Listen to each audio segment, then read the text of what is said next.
પાટણ શહેર સહિત તાલુકામાં ધોધમાર વરસાદ. પાટણ શહેરના નીચાણવાળા વિસ્તારમાં પાણી ભરાયા. બીએમ હાઈસ્કૂલથી જનતા હોસ્પિટલ સુધીના માર્ગ ઉપર પાણી ભરાયા. ઢીંચણ સુધીના પાણી ભરાતા માર્ગ બંધ થયો. મુખ્ય માર્ગો ઉપર પાણી ભરાતા ધારાસભ્ય કિરીટ પટેલ ટ્રેક્ટર ઉપર સવાર થયા. ટ્રેક્ટર ચલાવીને ધારાસભ્ય કિરીટ પટેલે સ્થિતિની સમીક્ષા કરી.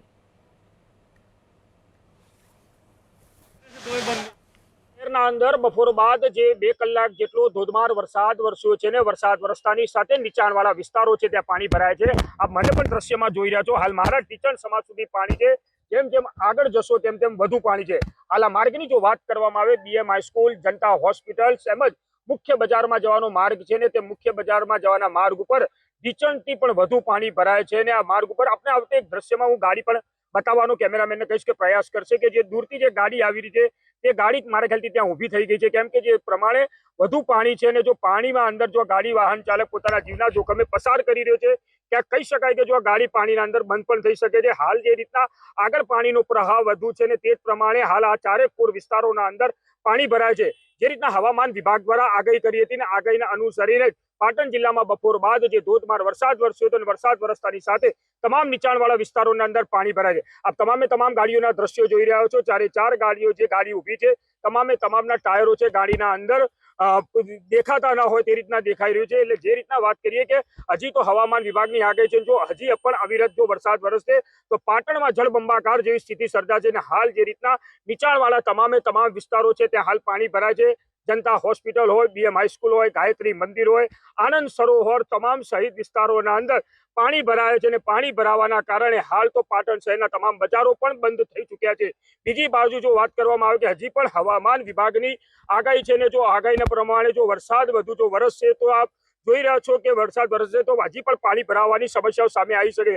આપ જોઈ રહ્યા છો જે ગાડી ચાલક છે તેના 4 ગાડીના ટાયર છે તે પાણીના અંદર જે ગરકાવ થયા છે અને જોઈ રહ્યા જીવના જોખમે પોતાની ગાડી છે તે પ્રસાર કરી છે. જોવાનું એ રહેશે કે જો આ ગાડી છે જે પાણીના અંદરથી નીકળે છે કે નહીં નીકળતી, પરંતુ કહી શકાય કે હાલ જે ગાડી ચાલક છે તે પોતાના જીવના જોખમે છે તે પાણીના અંદરથી જે ગાડી છે પસાર કરી જોઈ રહ્યા છો. પૂરા બોનેટ સુધી છે પાણીના અંદર ગાડી હાલ તો નીકળી રહી છે. એટલે કહી શકાય કે જે રીતના હાલ તો હવામાન વિભાગ દ્વારા વરસાદની આગાહી કરી હતી તે જ પ્રમાણે હાલ તો પાટણ શહેરમાં ધોધમાર વરસાદ વરસ્યો છે અને વરસાદ વરસતાની સાથે નીચાણવાળા વિસ્તારોના અંદર હાલ તો પાણી ભરાયા છે. એજાઝ મંસૂરી, એબીપી અસ્મિતા, પાટણ. હવામાન વિભાગની જે પ્રમાણે આગાહી હતી તે પ્રમાણે પાટણ શહેરના અંદર બપોર બાદ વીજળીના કડાકા સાથે ધોધમાર વરસાદ વરસ્યો છે અને વરસાદ વરસતાની સાથે જે નીચાણવાળા વિસ્તારો છે તે નીચાણવાળા વિસ્તારોના અંદર પાણી ભરાવાની સમસ્યા છે તે શરૂ થઈ છે. આ દ્રશ્યના અંદર જોઈ રહ્યા છો પાટણનું પ્રથમ રેલવે ગરનાળું છે અને પ્રથમ રેલવે ગરનાળાના અંદર જે પાણી ભરાય છે આપ જોઈ શકો છો દ્રશ્યના અંદર કે પૂરેપૂરું ગરનાળું છે તે પાણીથી ભરાઈને છે બંધ થઈ ચૂક્યું છે. એટલે કહી શકાય કે જે રીતના બપોર બાદ જે ધોધમાર વરસાદ વરસ્યો હતો અને વરસાદ વરસતાની સાથે પાટણ શહેરના તમામ નીચાણવાળા જે વિસ્તારો છે ત્યાં પાણી ભરાય છે. આ દ્રશ્યના અંદર હું બતાવવાનો પ્રયત્ન કરીશ કે જે લારી ચાલક છે તે ગરનાળાના અંદર પોતાના જીવના જોખમે છે તે પોતાની લારી છે તે પાણીના અંદરથી લઈને નીકળી રહ્યો છે. જોઈ રહ્યા છો આપ કે એક બાજુ પાણીનો પ્રવાહ છે તે ધીરે ધીરે વધતો જઈ રહ્યો છે, પરંતુ જે લોકો છે તે પોતાના જીવને જોખમે મૂકીને તે પોતે પાણીના અંદરથી બહાર નીકળી રહ્યો છે. સાથે કહી શકાય કે પાટણ શહેરમાં જે બપોર બાદ જે અવિરત ધોધમાર વરસાદ શરૂ થયો છે અને વરસાદ શરૂ થવાના કારણે હાલ તો પાટણ શહેરના નીચાણવાળા વિસ્તારોના અંદર પાણી ભરાવાની શરૂઆત થઈ ચૂકી છે. એટલે હાલ તો કહી શકાય કે પાટણના અંદર તમામ જે નીચાણવાળા વિસ્તારો છે તમામ નીચાણવાળા વિસ્તારોના અંદર હાલ તો પાણી ભરાવાના જે શરૂ થઈ ચૂક્યા છે. હાલ તમામ માર્ગો છે તે તમામ માર્ગો પર પાણી ભરાવાના કારણે ક્યાંક માર્ગો પણ બંધ થવા પામ્યા છે.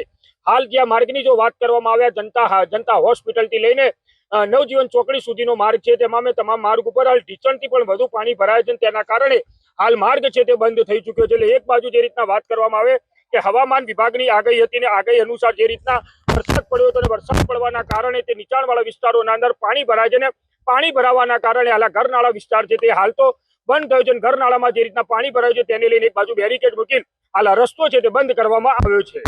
એજાજ મંસૂરી, એબીપી અસ્મિતા, પાટણ. આ અંગે વધુ વાત કરવા આપણી સાથે ફોન લાઈન પર જોડાઈ ચૂક્યા છે ધારાસભ્ય કિરીટભાઈ પટેલ. કિરીટભાઈ, આપ પોતે નીકળ્યા હતા ટ્રેક્ટર પર સવાર થઈને જાત નિરીક્ષણ કરવા માટે. શું સ્થિતિ જોવા મળી?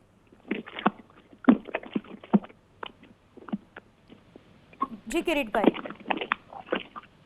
હેલો. હા કિરીટભાઈ, આપ ટ્રેક્ટર લઈને નીકળ્યા હતા, કઈ જગ્યાએ શું સ્થિતિ જોવા મળી? કિરીટભાઈ, આપને મારો અવાજ સંભળાઈ રહ્યો છે? હા, આવ્યો અવાજ આવ્યો, બોલો. હા, તમે જાત નિરીક્ષણ કરવા માટે નીકળ્યા હતા ટ્રેક્ટર લઈને, શું સ્થિતિ જોવા મળી કિરીટભાઈ? બેન, આજે જે રીતે 2 થી 3 ઇંચ વરસાદની અંદર પાટણની આ ઘણી બધી સોસાયટીઓ, અત્યારે હું ચિત્તરકૂટ સોસાયટીમાં છું, રેલવે ઘરનારા હોય કે BM હાઈસ્કૂલ હોય, એની અંદર પાણી ભરાઈ ગયું છે. થોડા દિવસ પહેલા, 2 દિવસ પહેલા માત્ર નગરપાલિકાના વહીવટી તંત્ર દ્વારા નાટક કરવામાં આવ્યું કે મેં જારી મૂકી છે અને હવે પાણી નહીં ભરાય, કોઈ પાણીમાં પડશે નહીં. પરંતુ જે રીતે અત્યારે પાણીની અંદર લોકો હેરાન થઈ રહ્યા છે, સોસાયટીઓની અંદર, ઘરોની અંદર પાણી આવી રહ્યું છે અને જે ગુંગણી આનંદ સરોવર કહેવાય, એ આનંદ સરોવરમાંથી પાણીનો જે પ્રમાણેનો નિકાલ થવો જોઈએ, નિકાલ થતો નથી. અમે સ્થળ નિરીક્ષણ કર્યું છે, અમે સૂચના પણ આપી છે કે તાત્કાલિક 1ના બદલે 2 મોટરો મૂકી અને આ કાર્યવાહી થવી જોઈએ. પરંતુ નગરપાલિકાના તંત્રને માત્ર તમે જુઓ કે ગાડીની અંદર ફરી અને ફોટા પડાવવામાં રસ છે. પાટણની જનતાનું કોઈ પડ્યું નથી. ખાલી વિવાદ કરવાને બદલે પાટણના લોકોને પાણીમાંથી કાઢવાનો જો વિચાર આવે તો સારું. અને આવી પરિસ્થિતિની અંદર ભગવાન સમગ્ર નગરપાલિકાના તંત્રને સદબુદ્ધિ આપે.